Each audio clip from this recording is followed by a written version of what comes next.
1997 was the year of Armored Core. Not only did FromSoftware debut their defining first entry in the new franchise, but immediately capitalized on the opportunity its success presented by releasing a supplementary title just 5 months afterwards. Project Phantasma dropped and cemented the series' popularity, spawning a competitive tournament scene spearheaded by FromSoftware themselves that would influence the PvP aspects of future titles to come. The developers realized how fun it was to fight both human and AI ravens alike. Armored Core, Master of Arena, is built upon that very foundation and expands on Phantasma's features, adding greater depth and balancing to AC combat slightly over a year later, capping off the first generation of Armored Core. It's important that we cover these two sub-sequels at the same time, because one does not truly shine without the other, intertwined as brothers, the last PSX Armored Core titles before its reincarnation on the PS2. This CryStation special feature is a sequel to the original Armored Core 1 video, as much as Project Phantasma and Master of Arena are to the same game. I won't be retreading on base mechanics and simple recurring features of these new titles, instead focusing more effort into covering the unique design and story of each sub-sequel. Watching that video is not required, but recommended, as I won't stray from casual spoilers or heavily referencing aspects of Armored Core 1. Your objective is to raid the underground city compound, Amber Crown. It is imperative that you successfully accomplish this goal. Prepare yourself, as another skirmish is about to begin. Combat system engaged. This is Armored Core Project Phantasma, and it doesn't present itself very ceremoniously, giving little story context and only a simple contract shrouded in mystery to prove your Raven's worth. Phantasma is supposedly a prequel to Armored Core 1, but you wouldn't know that without external information or the manual, presumably, if an English scan existed anywhere online, that is. This speaks for the game's lack of story presentation and its separation from the events of AC1. The player is given even less context about the greater world or corporations at play, nor is most previous information the player may know useful, as the game never alludes to established lore. Project Phantasma is a completely isolated tale with its own style of storytelling that differs greatly from the first game, creating a much more straightforward plot with the benefit of greater cinematics and proper dialogue, but the detriment of having very little world building that made AC1's story so intriguing. Corporations take a back seat. You are a Raven in the purest form without any allegiances or care for the workings of the world. No need to partake in morally questionable jobs such as eliminating striking workers or squatters getting in the way of corporate expansion while being trapped in the loop of capitalist freelancing hell where your bullets are more credits than your pay. Phantasma instead channels the energy of being an independent mercenary, which seems like it would be a fast track to war crime. However, the Geneva suggestions burned down with the rest of the world long ago in the Great Destruction, and the player is quickly wrapped up in a greater conflict beyond themselves on the side that generally benefits humanity. So unfortunately, no war crimes. This is AC, not Ace C. Wherein Armored Core 1 had roughly a dozen missions to steadily ease the player into the conflict between Murokuma Millennium and Chrome to gauge their allegiances with either side and determine the course of the plot, Phantasma almost immediately thrusts the player into a linear storyline with far less contracts and one determined resolution. AC1 had 47 total missions with an average playthrough completing 32 of them. Phantasma, on the other hand, has a pitiful 17 total, the player only needing to finish 14 to beat the game. That means there is a grand total of 3 instances that the player is offered more than one contract at a time to have the very meaningful choice between 2 whole jobs. This is a far cry from not only the variety and volume of contracts present in the original Armored Core, but also in the player's level of choice for what missions they want to undertake or completely ignore, as AC1 frequently cycled between at least 2 to 3 jobs at any given time until the story picked up proper. There is the added angle that most missions meaningfully advance the plot when the game is so condensed like this, but it removes the fun of doing odd jobs and any sense of freedom. Your choices in Project Phantasma really don't matter when the story is predetermined, so deciding between 2 contracts is rather meaningless when the endpoint will be identical either way. However, as mentioned, the lower quantity of contracts allow each one extra room to establish context through mission dialogue or via the much much more frequent cutscenes before, during, or after a sortie. These cutscenes are the most defining aspect of Project Phantasma. Their higher quality cinematic angles showcase the capacity for beauty Armored Core is capable of, and their inclusion gives a unique feel for the story. Instead of witnessing the consequences of our actions through FMVs or hearing about them through the mail system like in AC1, we're directly in the scene watching events unfold and occasionally having the opportunity to influence them. This is a double-edged sword, as in turn the mail system is practically gutted of information and offers very little world building that greatly benefited immersion in AC1, and the far fewer missions don't allow the game to build up a distinct atmosphere of its own either. Project Phantasma is not very interested in adding on to the Armored Core universe or drawing much attention to it at all, rather hard focused on delivering its own story and nothing more. All of the background storytelling from the previous game is thrown out, where it could have easily supplemented the rather well done main plot of Phantasma, but perhaps its incredibly short development time restricted the narrative resources, and that's why this game has no subtlety at all. Instead, nearly all of Phantasma's writing effort went into its distinct characters of Stinger and Sumika, a first in the series of not only frequently recurring and plot relevance, but voice-acted NPCs no less. Sumika is the contractor for every mission after you rescue her, and delivers an extensive amount of dialogue throughout missions to explain her goals, with any extra context briefed in emails. Stinger is a recurring antagonist that occasionally crashes into missions to engage and berate the player. This would be an adequate substitution for the background lore of Armored Core 1 if the characters instead enabled a far more personal and first-hand story directly involving the player with multifaceted NPCs that replace the intrigue of Chrome and Murakumo's conflict with character motivations and development parallel to the central plot. Unfortunately, however, these characters remain rather one-dimensional. Sumika is solely focused on her goals of stopping the Doomsday Organization from... You can probably imagine what their MO is, though we never find out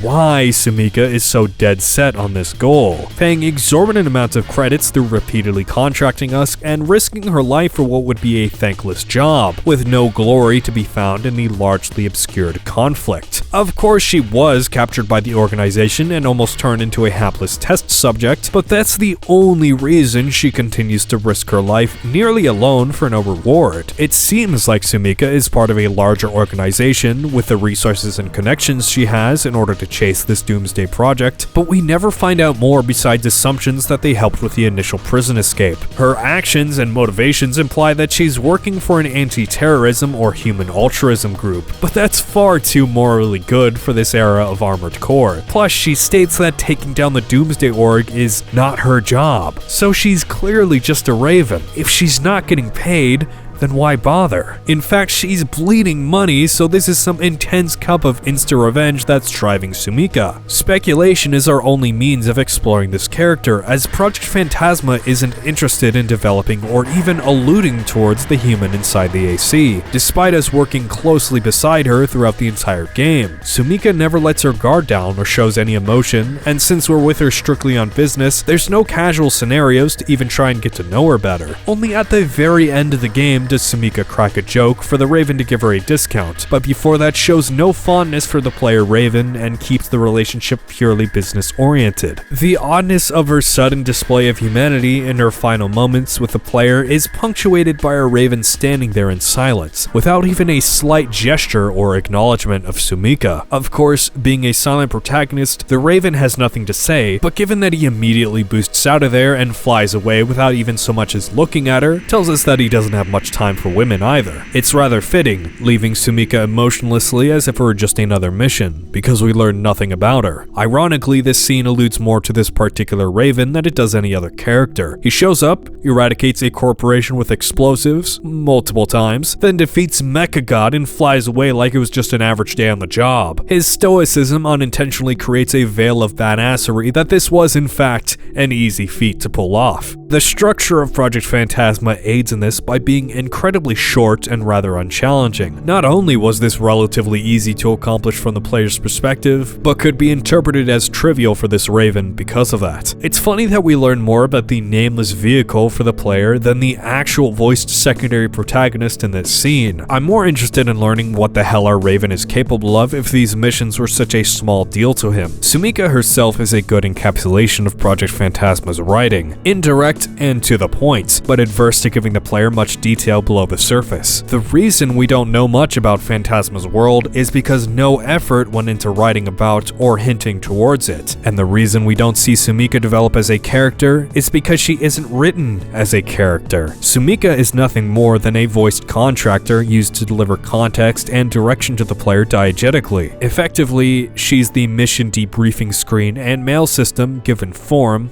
but not a soul.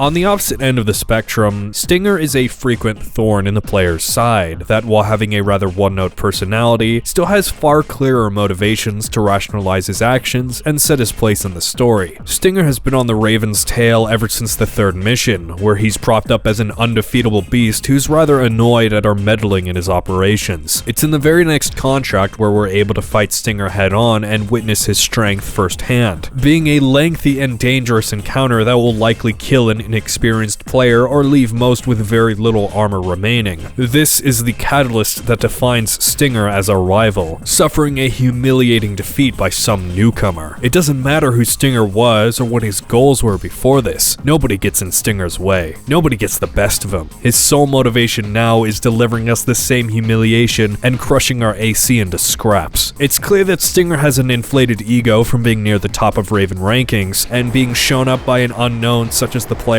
must have shot at his self-confidence and inflamed a plot of revenge in his heart. If he has one, anyways. See, even with Stinger's simple characterization and the slight amount of context surrounding his constant pursuit of the player, it's enough to understand his actions and assume aspects of his personality. But with Sumika having no established skills or allegiances, or any external information revolving her for that matter, we still can't get a read on her personality or what truly drives her. Stinger, on the other hand, while a bit absurdly obsessed on revenge, is still a character in the purest sense. You don't have to buy into the realism of his maniacal hatred utterly eclipsing his judgment or other objectives, but you can't deny his motivations. After too many thwarted missions, Stinger realizes he can't take us down with his own skills or powerful core, no doubt further fueling his rage and shattering his ego. His association with the Doomsday Corporation leads him to becoming intimately involved with their secret world-ending invention, known only as Project Phantasma. This device is supposed to greatly enhance a human's capabilities by integrating their brain with a computer, somewhat akin to the Human Plus technology that is yet to be discovered in this timeline, that directly replaces human body parts with machinery to enhance performance. It's obvious the ramifications such a device could bring to the world, both the benefits of improving the human body and the great capacity for destruction it could bring. Thus, Sumika determines it needs to be destroyed, while Stinger races to acquire the invention for himself before that happens. Project Phantasma becomes the path of redemption for Stinger. Finally, his chance to stomp the feeble life out of our troublesome, meddling, and overconfident self. The rest of the campaign missions are all working towards the goal of acquiring more information about Project Phantasma or sabotaging the Doomsday Corporation itself, ultimately culminating in a mission to raid their vast underground headquarters and plant an explosive that will collapse the entire facility and all data on Phantasma with it. Stinger is undeterred, confronting us in the Snowlands piloting some new Type MT, a sort of attack ship, but even this isn't enough to destroy our Raven, leaving Stinger broken,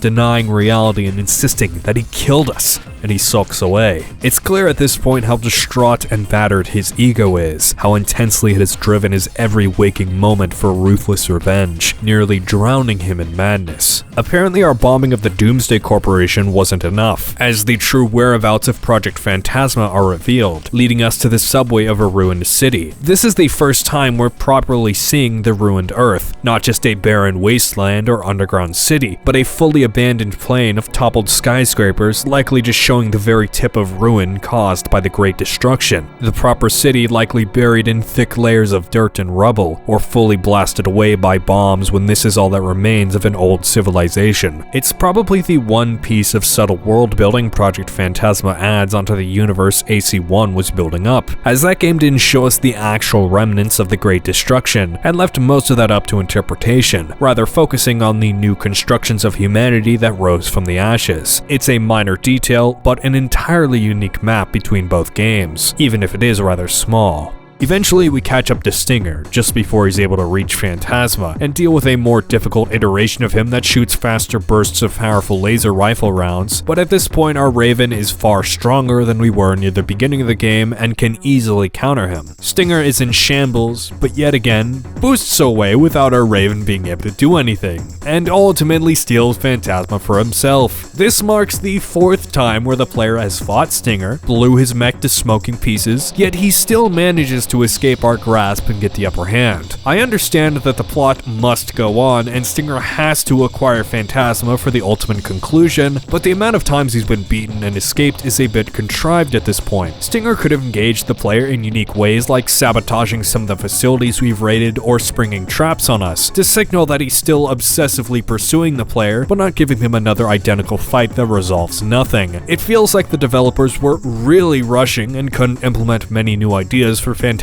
missions, and Stinger's repetitive implementation is a perfect example of that. Even a good portion of the contracts feel very samey, with breaking into a facility to either steal or blow something up, while the remaining missions are largely very simple, short, or utterly pointless. I've never played a game that simultaneously felt so quick and ready to get itself over with, while also feeling incredibly long and drawn out with a grueling repetition of its missions. We already blew up Doomsday HQ in Mission 10, which was supposed to be the end of the Phantasma project, but no, actually Stinger has it already, and we must stop him in the Snowlands. Actually, wait, no, that wasn't Project Phantasma, even though that was the whole purpose of the contract and what the briefing told you. We actually have to destroy another Doomsday base to stop Phantasma. For real this time. But it doesn't matter what you do. Stinger is still on his way to Project Phantasma, and we need to stop him for real this time. Except it doesn't fucking matter. Stinger has plot armor and will get the device we've already destroyed 3 times at this point anyways. You could chalk it up to poor writing, but FromSoftware has demonstrated their ability to deliver a consistent narrative with little contrivances. Even Armored Core 1 has a lot of irrelevant missions to the main plot that don't take away from the story, because it's not trying to trick the player into believing those contracts are actually important. They're just odd jobs between the corporate conflict, or small pieces to the overarching game of chess Chrome and Murakumo are playing against each other. Project Phantasma somehow still has filler, despite only having 17 total missions, and it feels so much more grating to experience in the latter half when every single mission is about stopping the Doomsday Corporation or the Phantasma project for real this time, trust me, when that plotline is still clearly unresolved after the fact. It doesn't feel like we're building towards finally taking down Doomsday with small acts of sabotage when we've literally blown up their major base of operations and still haven't put an end to them. You could blame it on poor localization, for the contracts not properly briefing the player on what they're actually accomplishing, such as in the Snowlands that say Stinger already has his hands on Phantasma. But I think this problem is indicative of how little time the developers and writers likely had to create Project Phantasma as a product. Maybe development started before the release of Armored Core, but starting off too early would be rather careless if AC never took off. We have no way of knowing how long the development time was for this game, but 5 months is a decent approximation. FromSoftware were capable of working in short development cycles, such as the roughly 7-month window for Kingsfield 2, but even then 5 months is drastically shorter and barely enough time to make a fully fleshed out video game. Thus, I'm heavily assuming that both the narrative and its mission design were reliant on scrapped concepts or leftovers from Armored Core 1's development. It's not like FromSoft didn't make entirely new maps and textures for this entry, but there is already a noticeable repurposing of models and AC parts and enemy MTs from the former game. That's not a bad thing. I wouldn't expect the developers to scrap over 100 design parts and only implement 20 in a sequel to avoid reuse, but it's not far of a stretch to assume reiteration of scrapped content given the state of the game as a whole. Project Phantasma is unusually shallow, even for early FromSoft, the type I'd expect from underdeveloped ideas cut out of a finished product. It's likely the developers gathered as much completed work as possible that was scrapped from AC1 to assist production, and didn't have enough time to polish those ideas or implement entirely new content with much more depth due to time constraints. So the player is left with a collection of largely uncompelling missions and hollow progression that not even the game's brevity aids in easing the monotony of, and every subsequent mission that forces the player into stopping the Doomsday Corporation / Stinger, resulting in little plot development that leads into yet again another pointless mission, is a shot to the player's patience that wears very thin near the end of the game.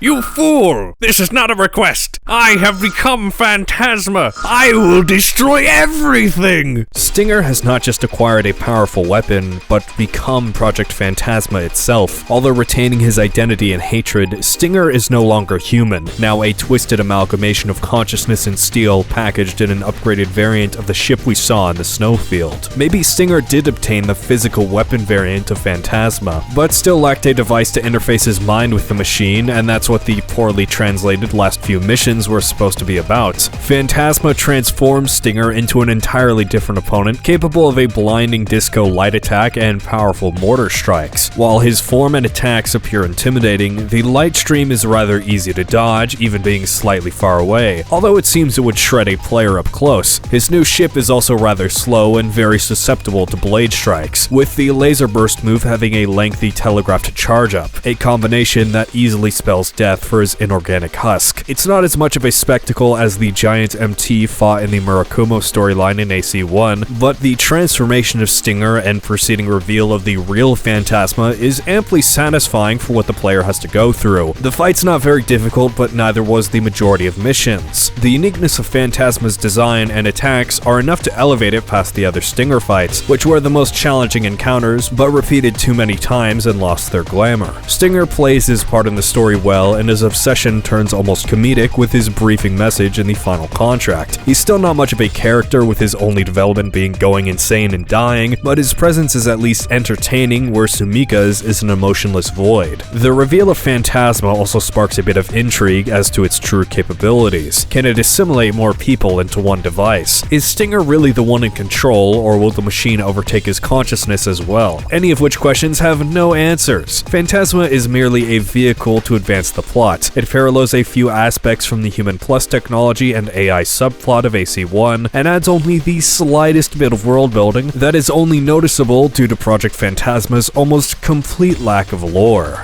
Thankfully, that's not the complete end to Project Phantasma as a game. Whereas Armored Core 1 was effectively over after the main story, besides the dozen extra missions and alternative plotline the player can experience, Phantasma instead offers a secondary arena mode even lengthier than its story contracts. This new mode grants an entirely different perspective on gameplay for a solo Armored Core player. Since you could only arena battle against a real opponent in the first game, battling AI ravens in a balanced playing field without the detriment of ammo or repair cost weighing your decisions adds a completely unique feel to combat than typical story missions. ACs for contracts should generally be all-purpose, prepared to take on any situation with enough health and ammo to last extended periods of time, or incredibly efficient on cost to make the most out of the reward. This limits players from the absurdly impractical or expensive weapons that would never be consistently used throughout the main story. Arena mode allocates space for the player to experiment with any mech build they want, taking out the punishment in losing, to which only lessons learned about the player's personal tastes and weaknesses can be gleaned from failure. The arena is a great opportunity for the player to hone their skills and create the ultimate custom AC. The 49 opponents start out rather simple to allow a new player to get the basics, but steadily ramp up to harshly difficult and specialized fights that require the player to engage in combat in varying ways. Enemies evolve from barely antagonizing the player to constantly pelting them with explosives or highly accurate projectiles, forcing you to learn better movement tech that balances speed and energy efficiency, along with the skills to effectively dodge while dealing back more damage than your opponent. The first half of the arena is engaging on a basic gameplay level where just overcoming your enemy through determination is enough, and fighting ACs is already fun on its own. These are the most balanced encounters, although due to how the AI is programmed with impeccable player tracking, they'll always be at least slightly more advantaged than you, forcing you to get better and better until it drops the facade of balance in a sharp difficulty curve during the second half of the arena. Now, the Raven has to contend with more unrealistically built ACs, an abundance of Human Plus opponents with a full loadout of powerful and heavy weaponry coupled with insane energy efficiency. This is where the player has to refine their skills into a sharp point, hyper-optimized movement to weave through cluster missiles or a flurry of rapid laser beams, and intelligent off-screen enemy tracking in order to properly fight back in the process, or building your mech to somehow out-DPS the walking tank, blasting you with massive explosions that could end you in sub-10 seconds. These latter half opponents are a mixture of knowledge and skill. The player needs to overcome their human limitations and find ways to outsmart their opponents when raw power doesn't cut it. Despite me trying my best to rationalize all of the difficulty, some of these battles are quite bullshit, with enemy ACs heavily relying on a few specific broken weapons that the player doesn't have much recourse from. For instance, the plasma cannon is incredibly hard to dodge, due in part to the hitbox lingering far too long after the visible blast dissipates. No matter where this explosion hits, you'll always be taking full damage, and not even the fastest legs are able to outspeed the projectile with its large radius without the player preemptively jumping away before the weapon even fires. This gun just feels broken with its ability to hit the player so consistently even outside of its explosive range, and it'll feel doubly worse when it somehow blows up midair to barely scrape your shoulder and take a drastic chunk out of your mech. Many end arena ACs spam the hell out of this weapon, alongside other insanely accurate armed machine guns that are admittedly more fair, but will get just as tiring to face off against when half of your other opponents use the exact same strategy. Battles against these overpowered, cracked out ACs devolves into a DPS match to see who can blast away the other opponent the fastest, most efficiently with the identical plasma cannon. The player doesn't have much of an option: lose the identity of your thoughtful AC build to the overpowered arm weapons, or die. Of course, you can abuse the game mechanics instead, which is equally unfun. Just take your opponent to the open minefield and hope they blow themselves up before you do. The satisfaction is absent, but so it was bashing your skull against the brick wall until you got lucky. Not all the later fights are bad, but it definitely starts to weigh down on the player after the 10th or so round of unfun bullshit and spamming laser cannon to get it over with. The only saving grace is the great equalizer: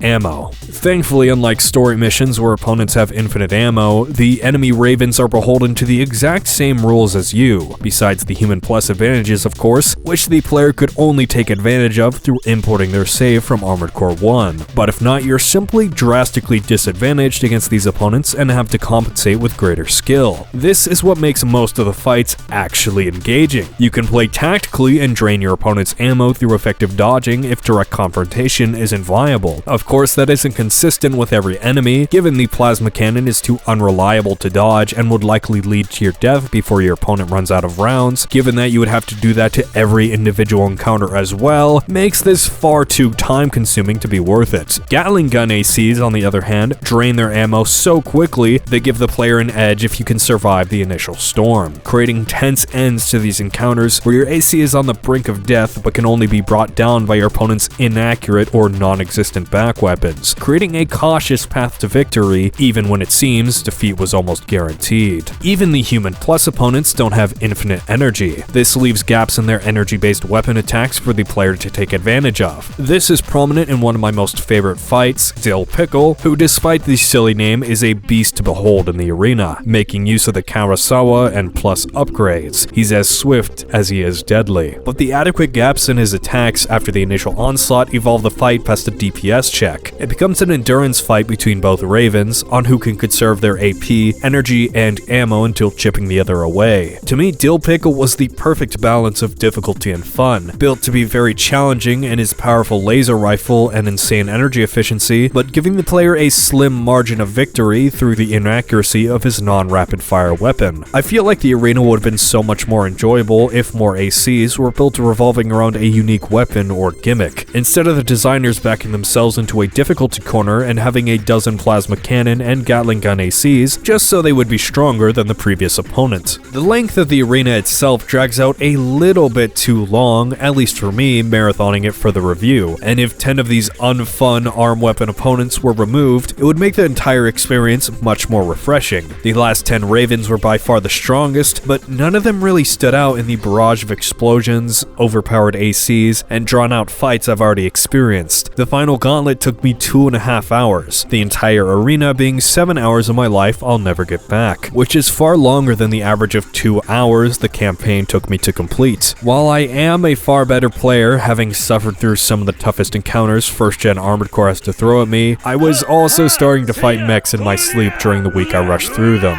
The end of the arena has you facing Necron, admittedly easier than 4th place, but still a highly formidable foe in his own right. I was mostly glad for it to be over at this point, although it is a very cool Kingsfield 2 reference. You're rewarded with probably the funniest weapon in the entire series, the WAF Finger, a ridiculous 5-barreled machine gun that melts whatever's in front of you so hard it lags the game. This gun shoots simultaneously from all 5 barrels and thus drains 5 bullets per shot, but that won't matter when you have 3,000 of them, more than enough to kill multiple Ravens. If that's not enough, however, you could equip the ammo pack, increasing your reserves to a whopping 4,500. You could never stop firing and still have ammo left over after each arena battle. This marks the end of Project Phantasma's new gameplay features and the last of its content, but I'm not done quite yet. Phantasma's visual design is nearly identical to Armored Core's. No surprises there given its sequel status. Nearly every part makes a return from the former game, which still makes up for the bulk of your AC build options. However, a fair amount of new parts were added, the WAF Finger and magazine standing out as the most unique. Project Phantasma looking practically identical to AC1 is not a point against the game. Quite the opposite, in fact. Armored Core had the capacity to be stunning in its environments, skyboxes, and lighting, where its detailed mech models and projectile effects were some of the best you could get out of the PlayStation 1. Project Phantasma follows in suit, contributing its own beautiful overworld maps through both story and arena mode without heavily relying on previous designs, such as the Tundra, utterly distinct from any other Armored Core map. Another story mission even utilizes a dynamic skybox simulating the rise of dawn in a misty forest. This took me back at first. It's such a simple yet effective trick that I'm surprised only this mission makes use of, and despite it being a laughably easy and short contract, it stands out in my mind as one of my favorites purely over its unique visuals. Of course, arena mode adds a handful of cool maps, with one returning from AC1 to continue to show off its badass water effects. The Night City as well provides a quite distinguished arena that can prolong fights, with its many alleys and buildings acting as obstacles. Not all arenas are built the same. Some have a singular wide open space while others house cliffs, impeding landscape, or the aforementioned minefield. The nature of the battlefield can drastically alter the course of combat, which is punctuated by the visual distinctness of each map.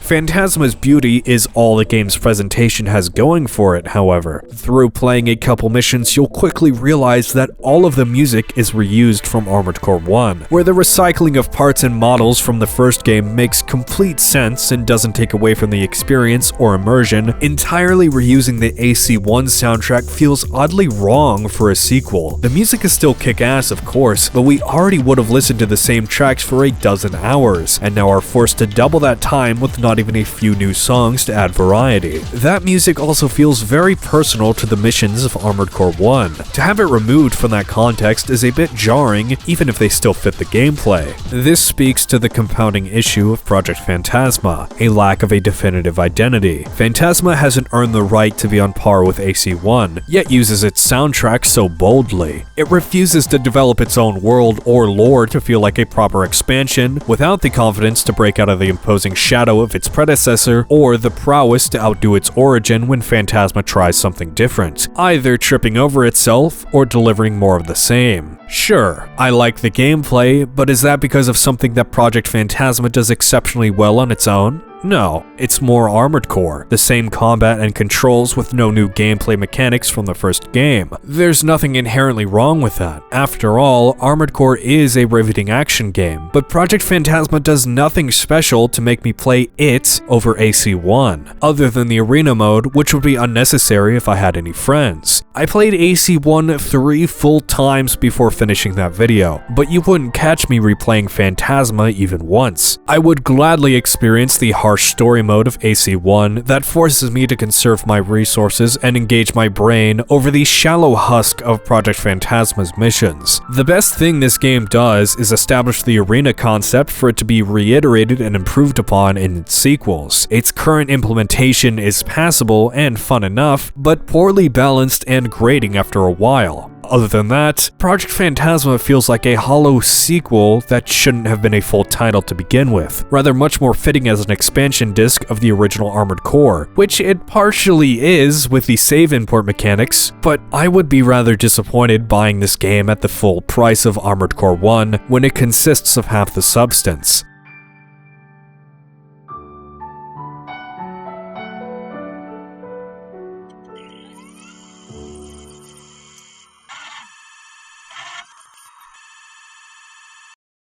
I mentioned at the start that I wouldn't rehash the same gameplay mechanics, but there is a correction I'd like to make from the previous Armored Core video. My main goal for these reviews is to cover each game comprehensively while being as fair as possible towards its potential flaws. That doesn't mean I shy away from criticizing the game, clearly, but whenever I attempt to do so, I try to root it in reasonable arguments that could hopefully be understood by anyone who actually appreciates a certain mechanic or design feature I'm complaining about. For the sake of fairness, I feel I should rectify the instances I didn't do this. It's time to talk about MechWarrior 2. If you watched the original video, then you still might be confused over what the hell I'm talking about, but it was an important piece of the introduction, setting the stage for what market Armored Core was dropping into, MechWarrior 2 being the closest contemporary I could find. Needless to say, that's a bit of a stretch. Granted, every game mentioned in that intro wasn't even the same genre as Armored Core, and that was the point. There was no game like Armored Core up until its release, and this humble, clunky simulation game had to bear the burden of being most similar to AC1. It's an absolutely unfair comparison to be made, but to me it was still important to mention, to highlight that contrast of how different Armored Core 1 really was. Of course I didn't go into much depth criticizing the game because of the unfairness, and chose to just make it into a comedic bit. To my surprise, a handful of MechWarrior fans somehow found the video, and to my even greater shock, were pretty cool about MechWarrior 2 being made into a complete joke, using it as an opportunity to express their love for the franchise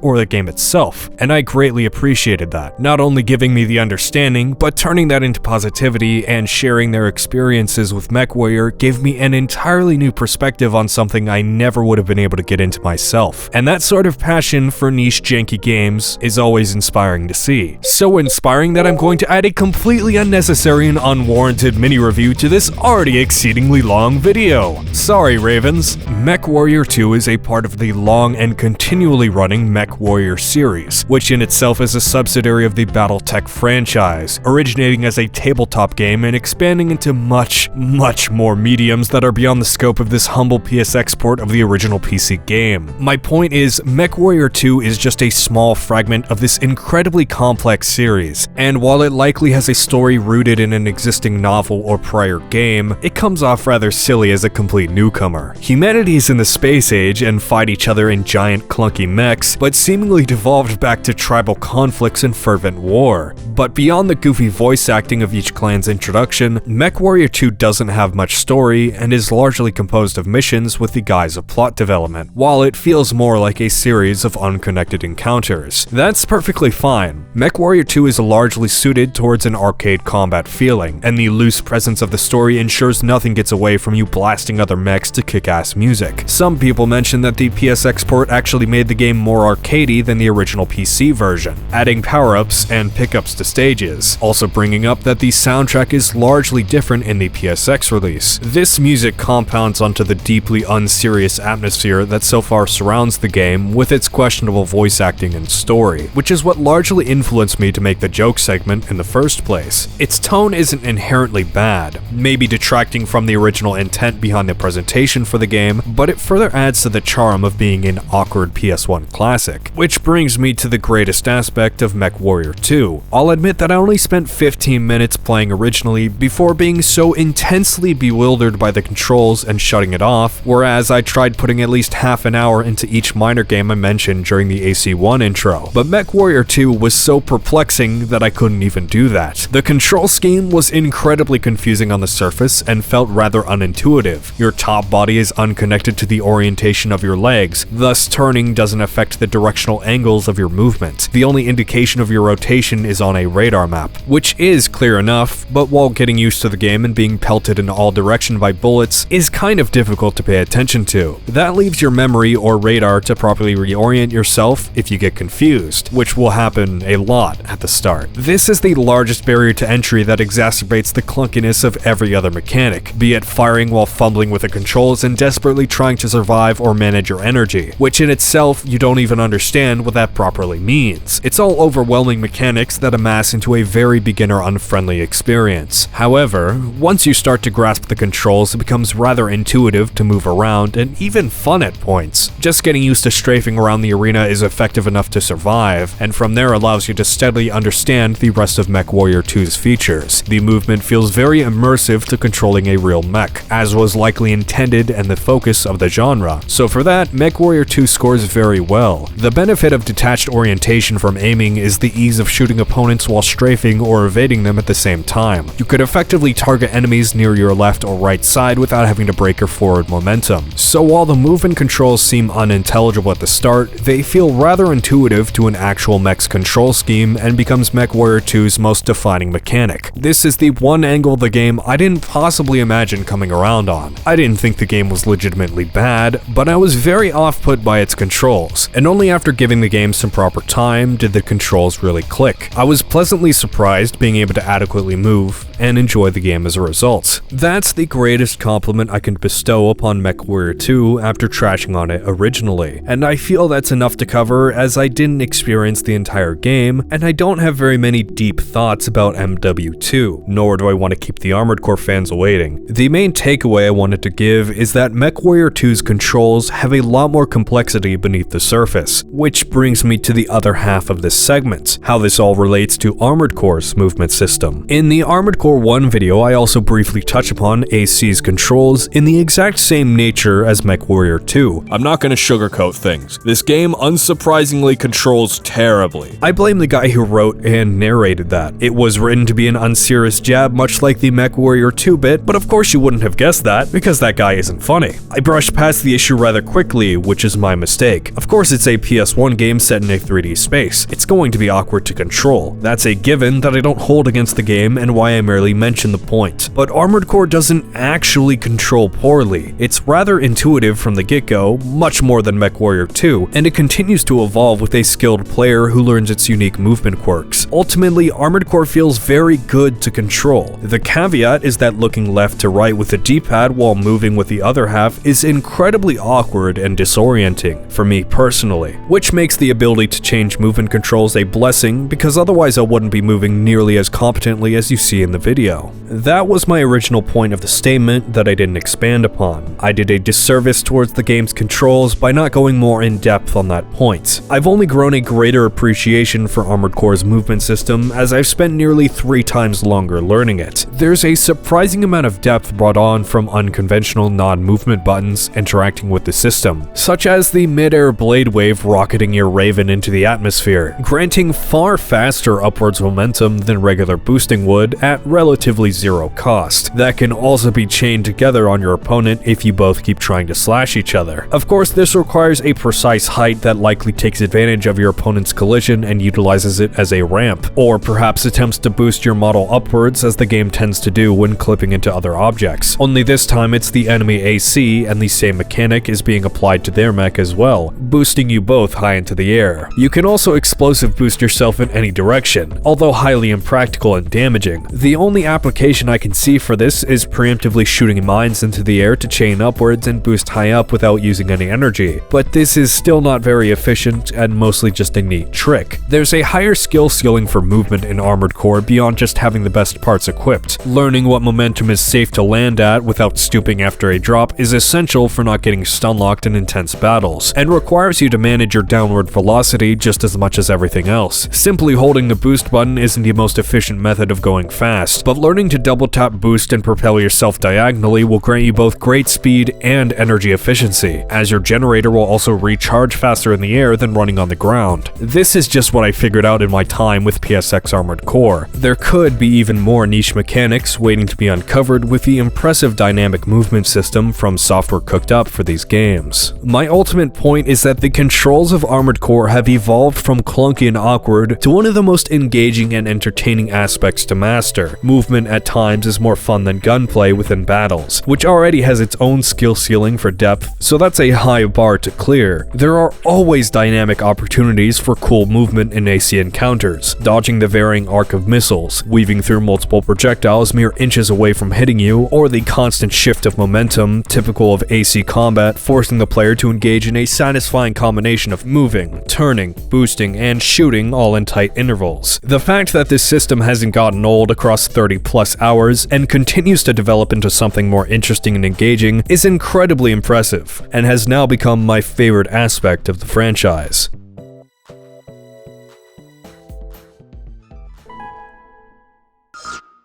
Respect the strongest. This was the order among ravens. But for Fritz Bein, sole survivor of his family who died at the hands of the top raven, Nineball, he held nothing but contempt in his heart. Months spent wallowing in despair, haunted by the memory of that crimson AC ruining his life without a shred of power to enact vengeance. Until a stranger delivering a shred of hope. Do you want to be a raven? This is how Armored Core Master of Arena simply but effectively presents itself out the gate. A tale of revenge establishing our character and his motivations, a first for the series, with the intriguing goal of killing Nineball. So far, this is a much more compelling start, with the game mixing the vague background storytelling of AC1 with a direct context approach from Project Phantasma to drip feed the player just enough information and create a riveting mystery. Our next contact is Lana Nielsen, who functions as our sole director and contractor that we have to follow to the letter, as she states, and in return promises to arrange a meeting with Nineball. One day. This is far different than how the Nest functioned in AC1, as an anonymous job board with multiple companies vying for the Raven's time. Nest contacts were also anonymous and had little involvement or responsibility over any individual Raven. This is important to note because this change had to result from something, likely the events of the rogue player in AC1 blowing up the Nest. Thus, this subtle difference hints towards a more controlling and careful organization trying to prevent the same incident from recurring. Well, it's not like the Nest has anything to hide, right? Contracts begin as usual. In order to kill Nineball, we need entry into the arena, which is referral only, so we have to prove ourselves and buy time before a corporation wants to sponsor a promising Raven. That means the return of morally ambiguous jobs for the sake of money or glory. There is no greater good in attacking transports or eliminating other Ravens in the way of your vengeance. Master of Arena is Armored Core at its finest, with many missions frequently forcing the player into an AC confrontation, where the most enjoyable and dynamic combat is to be had. Plus, taking out the competition now leaves potential space in the sub-arena. The player is incentivized to be ruthless and uncaring in the elimination of other Ravens, fitting for a character solely driven by revenge. Anything that benefits him is worth doing. Dig 2 graves?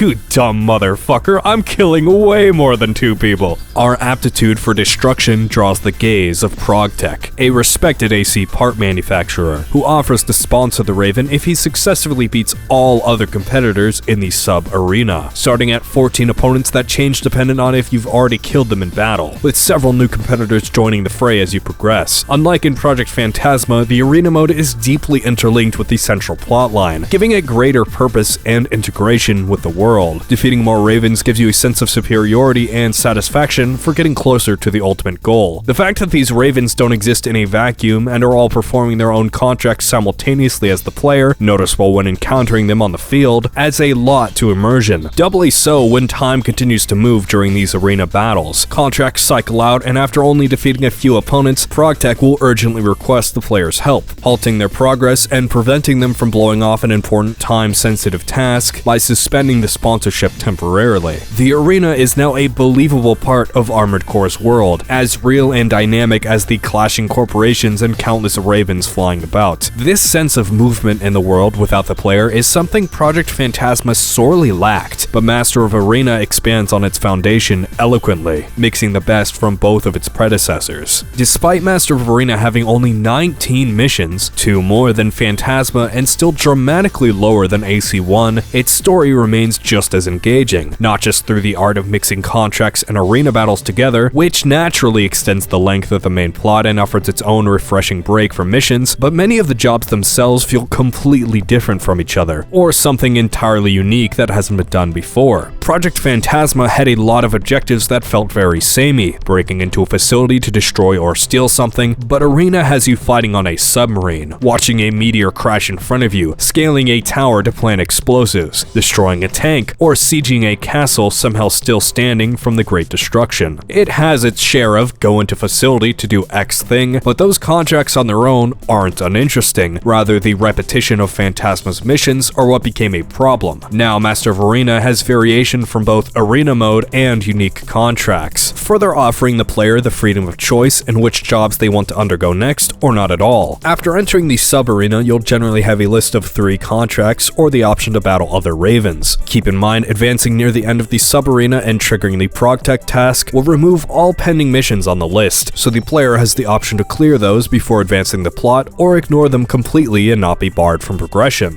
Progtech's first priority mission is to rescue their lead researcher, Elan Cubis, from an assault of unknown MTs, who then thanks us via email, and it appears we've acquired a valuable ally. Meanwhile, Lana gets irrationally angry over Fritz, the protagonist, taking the sudden contract without her approval. Very uncharacteristic of the typically stoic Nest contacts. Cubis mentions the amphibious MTs they faced were unlike anything he'd seen successfully manufactured before, alluding that a powerful entity with access to advanced tech was likely behind the assault. Progtech may have been greatly set back through the death of their head researcher, and Lana would have been the one holding us back from helping in time. Very intriguing that she gets upset over something harmless to the Nest, but she brushes this off and warns us to never take a contract without our approval again. The fight goes on. Ravens by the dozen fall to our strength, conquered by our sheer determination and raw talent. The latter is scaled quickly until all sub-arena combatants are felled. The challengers aren't very difficult, at least not after experiencing the hell of Phantasma's arena. Instead, these ravens are built around a specific weapon or gimmick. Some are just funny like Frogman or No Problem, who's lost numerous battles, but at least he never gives up.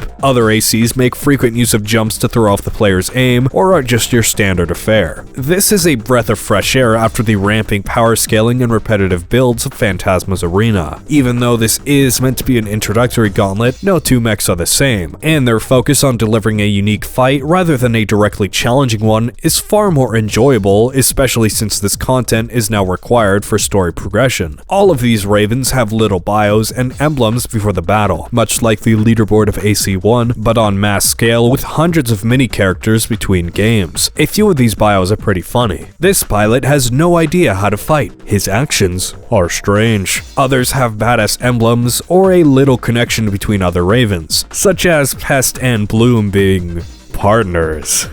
Yeah.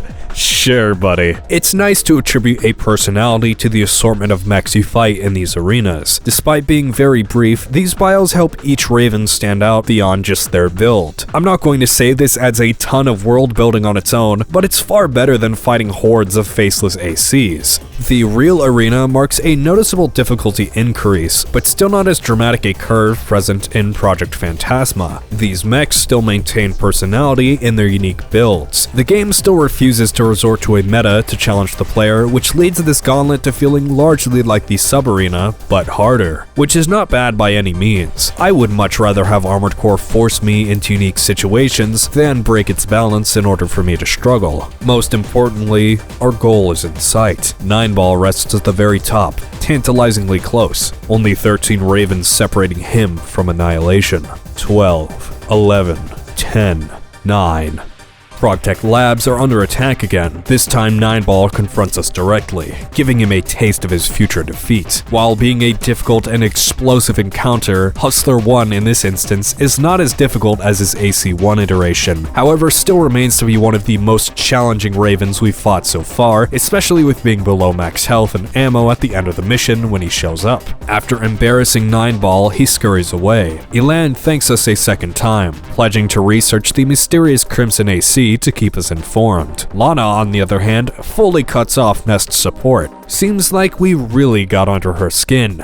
No matter, contracts were just getting in the way of our true goal at this point. Now that we have access to the arena, nothing stands between us and 9-Ball. Well, besides 8 more Ravens. The second half of the true arena marks a noticeable difficulty increase. When did I say that one before? Am I right, fellas? Just done 30 minutes ago. Opponents are faster and fire constantly with machine guns or powerful laser weapons. This was the turning point where I started actually dying or just barely beating off my opponent. But they still remain balanced, as the player has gained equal skill or upgraded equipment at this point in the story. These fights are on the upper ceiling of intensity for difficulty while still retaining delicate balance between the AI and player, which should be present in an honorable battlefield such as the arena. As a result, these matches aren't frustratingly difficult, but even so, emergency contracts pop up far more frequently to avoid any feeling of repetition. Now, after every 2 to 3 steps climbed closer to 9-Ball, an emergency arises around ProgTech. Clearly, whatever's behind this is growing more desperate to not only destroy ProgTech, but also distract our Raven from his goal, as we are PT's best field agent at this point, so these are likely deliberate attempts to halt our arena progress or destroy Fritz outright. Afterwards, Elan relays his first bit of findings about 9-Ball. Its pilot, Hustler 1, has never actually been seen in person, and a majority of information surrounding him has been deliberately erased. I don't know how Elan found out if the information doesn't exist, but regardless, this builds up Hustler 1 further, who was always an enigmatic Raven at the top of the leaderboard, overshadowing all ACs below him, but rarely appearing on the field. After the events of AC1, there were subtle hints that he wasn't fully human, having a duplicate in the nest. Now we know 9-Ball has powerful allies that keep his identity a secret, likely those also responsible for the ProgTech attacks that 9-Ball is closely involved with. We'll discover the truth when we confront him ourselves. It won't matter much when he's dead anyways. With only 2 Ravens left to defeat, ProgTech HQ is raided. However, Elan isn't the real target. 9-Ball lured us here to eliminate us personally. 力を持ちすぎる者は全てを壊す。お前もその一人だ。 He couldn't defeat us before, and we've only become more skilled in battle. I somehow managed to get 9-Ball to blow himself up in this encounter. Needless to say, he won't be retreating from this one. How disappointing. Couldn't even get the final shot in ourselves. 9-Ball had to spite us to the very end. Except, he remains on the leaderboard. This is quite unusual. Ravens are thoroughly monitored, and surely the number 1 getting destroyed would immediately cause a stir. Even killing nobodies in our first contracts removed them from the sub-arena listings. So this is no mere accident. 9-Ball still lives. Elan updates us on the situation, further pointing out this oddity, and confirming who Hustler 1 had been working with this whole time. The one obscuring his identity. The Raven's Nest. Congratulations on reaching 2nd place in the arena. I never thought you would achieve such success. Do you remember? I told you I'd arrange a meeting with 9-Ball for you one day. Well, that day has arrived. There is a factory near Isaac City that no one knows of. I am waiting there. Here, the truth awaits. To unravel the mystery steadily tangled since the very beginning. Inside the factory, more H1 ACs intervene. Others encased in glass being produced en masse. That's a lot of balls. This is likely just a fraction of the clones. Hustler 1 wasn't even human to begin with. The voice of Lana begins to break in a distorted mix of both hers and 9-Ball's. They were one and the same. Or more accurately, neither existed to begin with. Conjured up by an artificial intelligence, responsible for the formation and downfall of corporations, wars and conflict as a means to control, 9-Ball to establish a hierarchy and dominance amongst Ravens, or as a neutralizer of those growing too powerful. The nest is an invisible cage for Ravens, slowly closing in as they get to the top, only to clip their wings if they fall out of line. The corporations too are backed by the nest to further develop humanity, but are doomed to destruction if their usefulness is spent or they deviate too far from their intended path, which is what nearly happened to ProgTech if not for Fritz Bein. The AI was created under good intentions, but without empathy, murder and war are acceptable means to an end. Thus, in an effort to reincarnate humanity after the Great Destruction, it's doomed the current generation to cyclical conflict. This plot point in itself is a reiteration of Armored Core 1's ending, which had the same base concepts but left a lot to the imagination. The AI itself suddenly springing up out of nowhere and having little build-up. Master of Arena provides much more context to that narrative, what the AI is capable of and how great its influence stretches across the new Earth. Instead of being a complete retcon, this new plotline feels like the same story and timeline from a different angle, through a free Raven closer to the ground than the one embroiled in the Chrome and Murakumo conflict. My personal theory is that Fritz's parents died during the climax of the corporate war in AC1, then that respective Raven destroyed the main computer of the Raven's Nest, but this likely only halted operations briefly and gave the illusion of a new human-led Nest after its revival. It makes sense why the reiteration of the Nest would be more weary of rogue Ravens after the events of AC1, thus the stricter rule set to either cut off or eliminate those that jeopardize its goals. This new Raven inadvertently picks up where the last one left off through sheer skill and determination to kill Nineball. The AI thought it could lure us here to cease our meddling, but only ended up backing itself into a corner. Time to finish the job. 修正プログラム最終レベル全システムチェック終了戦闘モード起動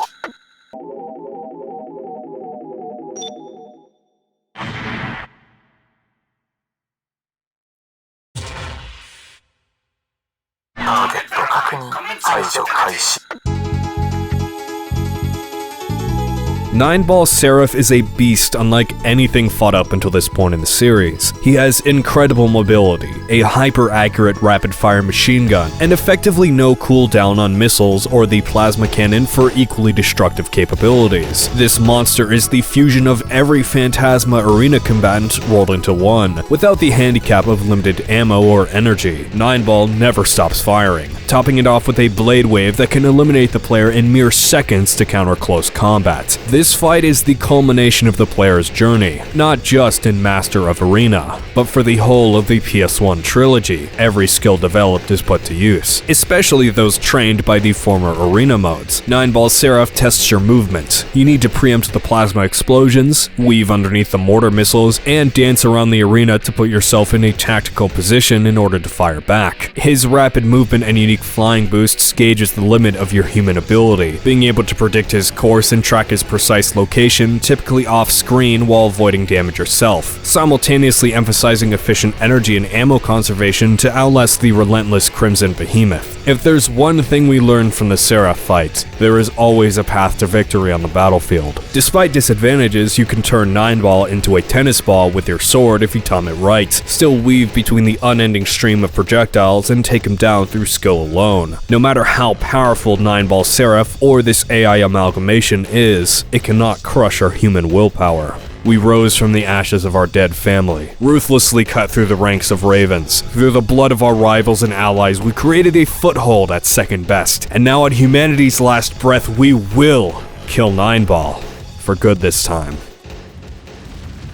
As you can tell, I enjoyed Master of Arena's story far more than Project Phantasma's. The slowly unraveling mystery and drip feed of information, mixed with the tight mission pacing and some of the most fun and unique scenarios seen in the franchise so far, make it such a thoroughly entertaining game from start to finish. Its story mode feels perfect in length, not slightly too long as AC1, nor painfully short and underdeveloped as in Project Phantasma. MOA establishes the intriguing premise of killing Nineball, grants ample breathing room for the player to get settled before properly kicking up the plot, then consistently develops its mystery with subsequent payoff that hits at just the right time, dropping crucial Armored Core lore right before delivering the player a badass fight at the peak of their investment.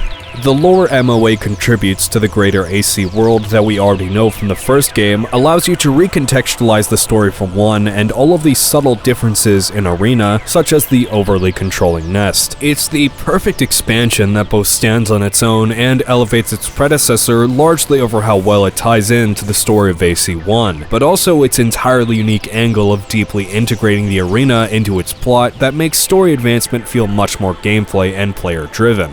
After Project Phantasma, Master of Arena is such a breath of fresh air, it might damn well be a masterpiece. It executes its ideas with the confidence and perfection you'd expect following 2 previous games. It's clear FromSoftware learned their lesson from Phantasma. Story is as integral to Armored Core as is gameplay. Without an intriguing backdrop, the combat would be fun, but hollow. Big set pieces like the Phantasma don't pay off as well without the sufficient build-up, and thus the developers gave an even greater attention to the story than the first game. Noticeable through the more direct plot with integration of characters and cinematics derived from Project Phantasma. The story of Armored Core 1 was nearly all in the background, with a bunch of interconnecting pieces that can still form into an intriguing conclusion, but it's rather easy to ignore or have fly over a player's head, requiring a few playthroughs until everything makes sense. Perhaps that was the intention with Armored Core 1, and it gives a strong reason to replay the game, but at the same time makes the story feel almost secondary to gameplay. Master of Arena instead deeply integrates both of those aspects together, bringing narrative up to the level of its gameplay, bolstering the impact of both in the process, and creating a well-rounded experience.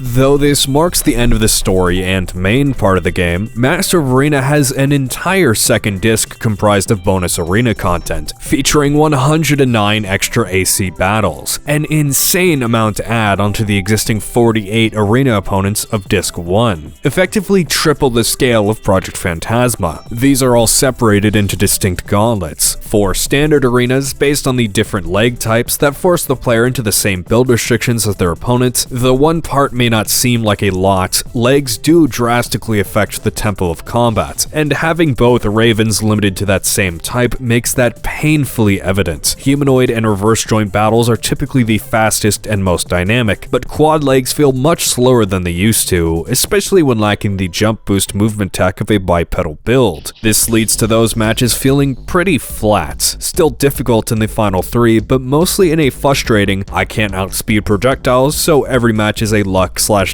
check sort of way. Unsurprisingly, the Caterpillar Gauntlet is much the same, but even slower and less dynamic. Humanoid legs got improved variants in Project Phantasma, but the quad and tank types haven't seemed to evolve past their original form from Armored Core 1. I only used them for these arenas because I was forced to, otherwise it doesn't seem very worthwhile. You're sacrificing speed or boost power for extra weight and will practically be a sitting target for any competent opponent. The greatest benefit is the ability to use unfolding back weapons while mobile, which is negligible for a human plus, or considering the fact that your movement is so terrible being stuck on the ground it outweighs any advantage. It's a shame. I want these leg types to be good, especially being an avid quad-like enjoyer in AC1, but after getting better at the game, they feel more like training wheels holding back my true potential. Ranker Maker exists in its own tab, allowing the player to create their own arena with their personal ACs, fully customizable in parts, human plus upgrades, and combat behavior affecting their movement, firing frequency, and fighting style. You can then export your arena to a memory card and theoretically bring it to another PS1 and force some poor soul into fighting your twisted maxed out creations. I didn't spend a lot of time with this mode as there isn't much of a reason to for a casual solo player, but I did have fun importing each of my characters from previous games and fighting versions of myself from the past. The remaining 4 extra arenas are much different than the leg-type gauntlets, starting from the Champion Circuit. These builds are based off of real ravens who won previous Project Phantasma tournaments in Japan. As expected, these ACs are incredibly difficult to fight to reflect the prowess of their human pilots. All of these mechs are highly optimized machines of destruction. However, each of them feel entirely unique, as there is no dominant meta amongst ravens. Each player injected personality into their builds, and Armored Core's vast customization system allows many different tactics and weapons to be viable or comparable in strength to others. Of course, there are still a few guns of this generation that remain at the top, the Wah Finger particularly in Phantasma with its 3000 ammo, and I was shocked that it didn't completely dominate the competition in its introductory era. Dual cannons and laser rifles are also distinctly powerful, but similarly don't congest the entire arena of tournament champions. One of the prominent opponents,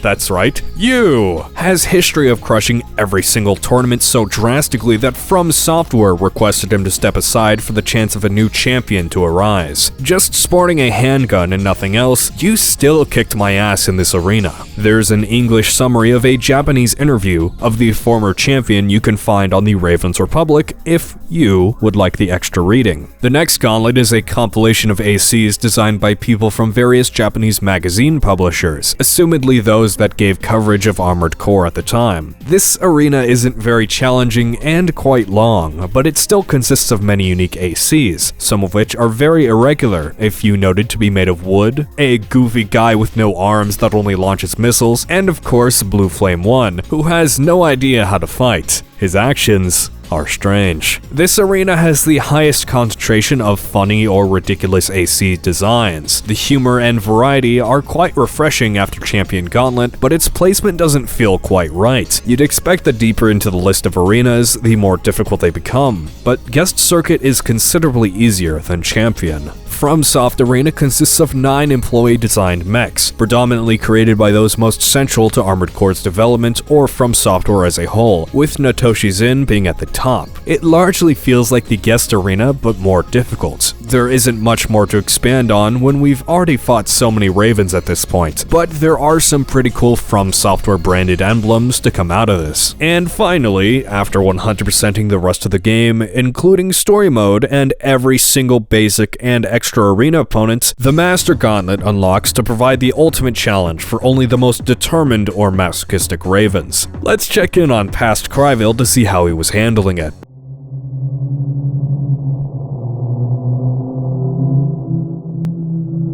I'm spending hours upon hours grinding away hundreds of ACs to the point where I've dissected the AI patterns and each match is on autopilot. I've created a special hell for myself. Relegated to dispatching ACs en masse like a ruthless machine, I've obliterated the board of Ravens to where I now stand alone atop a mountain of scrap and blood, feared or revered by those lucky enough to survive. I am the great equalizer of all life buried beneath me. Have I become 9-ball? In an effort to make things interesting, I overhauled my AC build with a new color scheme and back weapons. Given my psychological breakdown, I figured it would also be fitting to rename the mech. I decided to get silly with it and equip a floating mine launcher and missile without tracking, both incredibly inconsistent weapons for these intense and highly movement-focused battles. But it was better than when I had little use out of my backspace anyway. In fact, this was probably the best choice I could have made. The arena was getting quite dry with mostly the same build throughout, and not many back weapons were light enough or very compelling to use or change my entire setup for. But equipping such impractical weapons for high-intensity battles gave me a new perspective on the arena. I cared less about winning at all costs. I put more effort into looking cool or getting a tricky shot in with a missile, and occasionally planting mines around the field just to fuck with my opponent. That's not the line, but it's really funny. I would switch weapons frequently, often to my own detriment in lowering DPS or the fact that anything besides my machine gun was inaccurate as hell, resulting in me losing more battles. But regardless of that, and beyond the tedious 80 arena fights it took to get here, Master Gauntlet is relatively fun despite being designed to frequently trash compact your AC. Master Mode is on par with late Project Phantasma arena difficulty, and in terms of bullshit. That sounds pretty miserable, but with having spent 30 hours with the gameplay to get to this point, I was far better prepared to tackle the apex of arena. The intensity of these battles led me to fully honing in my playstyle and pushing my abilities past what I even thought achievable. I find Master Mode to be a very satisfying, albeit occasionally frustrating, final challenge. I feel it reaches the difficulty ceiling that PS1 Armored Core can achieve with AI opponents, without sacrificing the balance too hard, and it's a logical closer for the mode designed to test the player's limits. And with that, we have become the Master of Arena.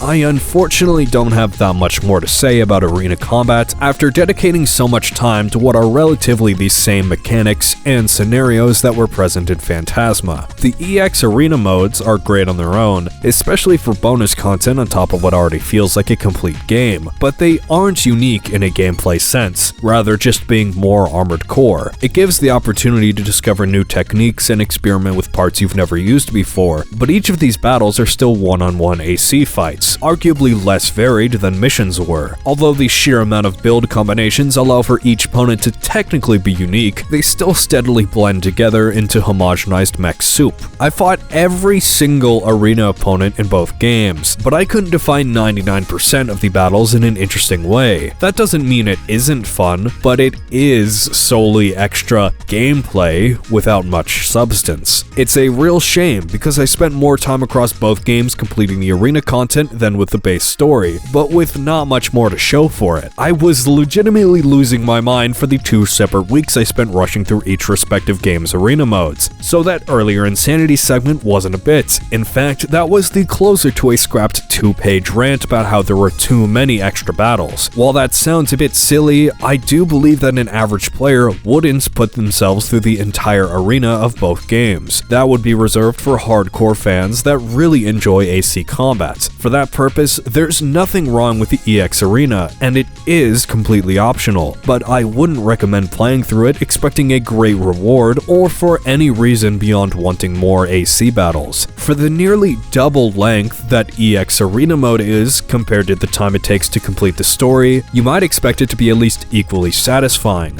But the bonus arena is really just more autopilot gameplay. I didn't expect Disc 2 to be revolutionary, but I'm mostly disappointed I spent so much time forcing myself through this game mode that was ultimately kind of pointless in the whole scope of Master of Arena. But again, there is nothing wrong with the bonus content, just in the context of a review, anything new or interesting is rather sparse.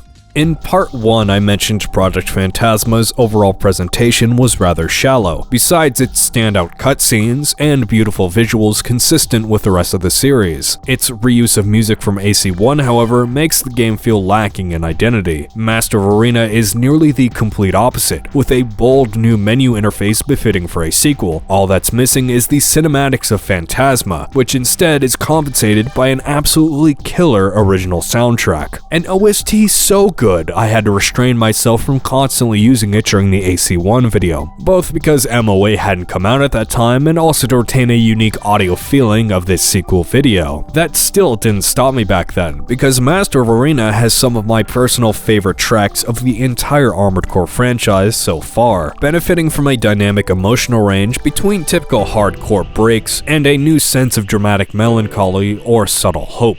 Ambiguity is the shining example of a calmer track that's still dripping with emotion and honestly pumps me up for a fight more than the hyper-aggressive battle themes. Its slowly rising intensity through additional instruments joining in would be the perfect backing to a hopeless battle you have no chance of winning, but no choice to lose. The Cave leans back into Armored Core's tradition of beats so hard they'll break your core. This track would fit so well in the Raven's cockpit while gunning down an opponent in the arena, of which has some returning maps from Phantasma alongside a few new unique battlefields, notably the Reverse Aquarium and the searing red sky in the most dramatic arena, which I fought the hardest and most important opponents in. 9 is the defining theme of Nineball that heightens the intensity of his fight with some of the harshest drums of the soundtrack. Its unconventional application of a rapid piano feels almost robotic in itself to mirror the Crimson AI. Kota Hoshino joins the nest with Master of Arena being his second FromSoftware composition project. However, Keiichiro Sagawa created 9, and Hoshino's only contribution that I can see with certainty is Apex and Circle, due to metadata in the Machine Side Box Best track and his own Twitter post mentioning Apex and Circle as his first Armored Core song.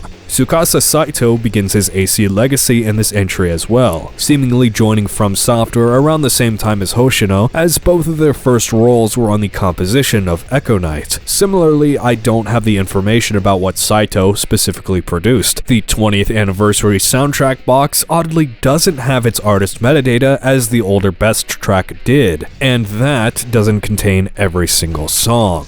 The wonderful soundtrack is capped off by Trans Am, which is a mix between Master of Arena's emotional range with an incredibly groovy main piano riff and subdued backing drums that breathe energy into the music while still retaining chillness. This song really shines outside of the game, with the KH mix only present on the OST release, which repurposes the repetitive yet infinitely pleasant motif of the original work and elevates it to a much higher level, foregoing the laid-back energy for a much more intense tense and motivating track. This is currently my absolute favorite Armored Core song. There are many others great in their own way, even the future games I've already heard music from, but this one perfectly captures the feeling of Armored Core to me, both the boundless freedom and energetic conflict resulting from being a Raven.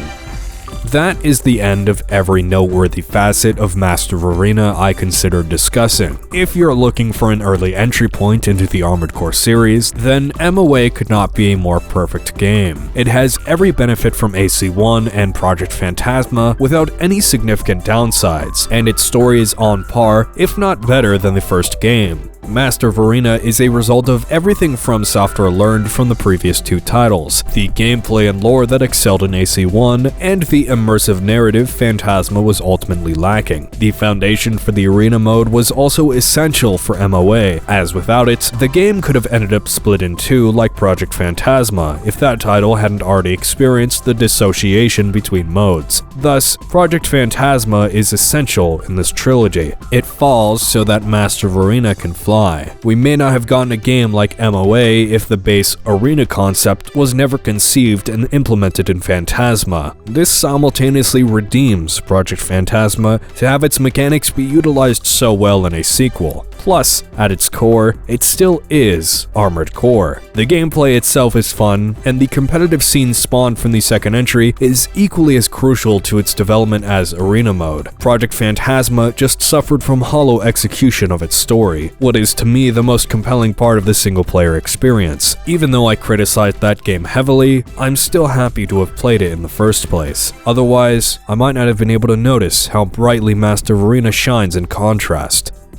And now, the small bonus section of things that didn't quite fit into the rest of this CryStation disc. For starters, the two Japanese novels released around the time of Project Phantasma and subsequently Master of Arena, both written by Sami Shinosaki. The Fake Illusions is the first novel published on September 1st, 1998, and seems to be a spin-off story entirely unrelated to either game released up until this point, coming out almost a year after Phantasma. Master of Arena, published on April 1st, 1999, 2 months after the game, is the second novel, and I bet you couldn't figure out what this one's about. It seems to be a straight novelization of the story of MOA, likely with greater characterization and embellishments not present in the game. This is where the name Fritz Bein for the protagonist comes from, and his signature AC, Annihilator. Unfortunately, I can't say much about these, being entirely in Japanese. Rest assured, I will read them if they ever get translated, or my Japanese comprehension becomes good enough. It's never going to happen. Secondly, first-person mode wasn't the only camera trick PS1 Armored Core had up its sleeve, apparently, as pausing while pressing X and circle instead of square and triangle enables a fixed camera mode. The camera functions have already been impressive for a PS1 title, with how it tracks the rapid and erratic movement of your AC almost flawlessly. First-person mode was a nice bonus, and fixed camera is icing on the cake. I'm sure this was a feature from AC1, but I only discovered this nearly after 100%ing Master of Arena. Now the camera is able to do practically anything you want it to. I wish I would have discovered this sooner, as I likely would have made more use of this feature for some cinematic shots. But regardless, this is a very cool, albeit awkward to control, mechanic. And finally, the feature you've all been waiting for! Pocket Station support. In case you were unaware, the Pocket Station is a memory card peripheral for the original PS1, with the added hardware of buttons and an LCD screen that allowed it to play cute little minigames imported from titles that support it. The Pocket Station never released outside of Japan, however, despite Sony preparing to do so. One of the only international titles with reference to the Pocket Station and actually having the content accessible in-game is Final Fantasy VIII. Master of Arena is one of the games with dedicated Pocket Station support. I think this would be really neat to try out, but due to the multiplayer and infrared restrictions, this would be impossible to emulate. And it's not like it's worth it getting 2 Pocket Stations for... Why are you looking at me like that? Yeah, I went out of my way to buy 2 Pocket Stations for... What am I even doing anymore, man? The Pocket Arena is about what you'd expect from a 3 memory card block minigame, allowing you to battle another real player with a stunning 5 whole weapons to choose from. Combat is rather straightforward and involves little strategy, although you could try to pull your pocket station away to avoid damage, but that feels rather cheap. The infrared sensors are surprisingly good and can detect from a wide angle, so even adjacent shots are able to connect. The way this minigame detects your weapon is a bit strange though. Since there's such a limited amount, the game has to convert many guns into the same type. Sniper rifles are machine guns. Laser rifles are machine guns. The flamethrower... Okay, so the flamethrower is a handgun. Sure. Handguns are actually machine guns, sometimes. The wah finger is not special, it's just a machine gun. And the 1000 ammo machine gun is a handgun, of course. What else would you expect? But now he has the fucking handgun. The grenade launcher and bazooka actually become a back-mounted cannon that still counts as an arm weapon, as you can still switch to a different back weapon through the up button. Arm cannons do have a proper equivalent and transfer accordingly. However, back weapons seem to either convert into a spriteless missile launcher, the same back-mounted bazooka, or nothing at all. That only leaves the leg types that all convert as you'd expect. But they serve no purpose, as there is no movement involved in the Pocket Arena. Well, that is the mystery of Armored Core Master of Arena on the Sony Pocket Station solved somewhat. Would I recommend you get Pocket Stations over this? No. I mean, it's cool. You can bring them around, you can save your data on them, but like, you can play Armored Core instead. There's not much skill involved in the minigame where you're just pressing buttons. You're not really missing out on anything by not playing it. As far as I know, there's no save import mechanics. I keep track of your wins. You don't gain anything from the game mode either, like in other Pocket Station minigames. This is the bottom of the barrel, very last possible thing I could talk about Armored Core Master of Arena. And finally, I'm free. I don't know. I don't know if I should talk about how much money I spent on fucking PS1 memory card peripherals in the video. $500. $5,000 million. So I would like to thank the funders of this extensive 4-month project and the people who allow me to continue doing this. Zap, Jackal Inc., who is also helping me film this right now. Little smiley face guy. Thank you, especially for bringing joy and whimsy into the membership tab. Patrons CL and Rouge Eclipser. And then finally, special thanks to Gizo Gitai for committing war crimes for me and his Ace Combat knowledge. If you are interested in watching Ace Combat related videos, he has his own series, and he's currently working on an Ace Combat 3 analysis, where part 1 is available for you to watch right now. His writing is much better than mine, so if you would like to watch someone that is not stupid, this is a pretty good alternative. Thank you very much for watching this feature-length Cryvale Insanity documentary. You will never see me again.